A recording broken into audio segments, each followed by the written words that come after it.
আসসালামু আলাইকুম। তো আশা করছি সবাই ভালো আছেন।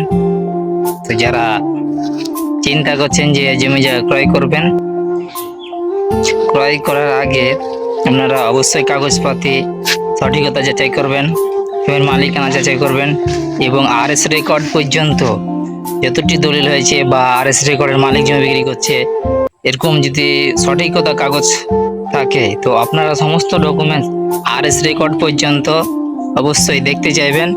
জমিতে টাকা লেনদেন করার আগে অবশ্যই দাগটা দেখবেন যে ওই দাগে জমি নকশাতে ঠিক আছে কি না, এবং রেজিস্ট্রি করার আগে আপনারা দেখবেন যে তার পজিশন, দখল যে নকশা মোতাবেক ঠিক আছে কি না এবং জমি কতটুকু এটা আছে সরজমি না আছে সেটা যাচাই বাছাই করে পরিমাপ করে অবশ্যই রেজিস্ট্রিতে যাবেন, না হয় অন্যথায় আপনারা ঠকে যাওয়ার সম্ভাবনা থেকে যাবে।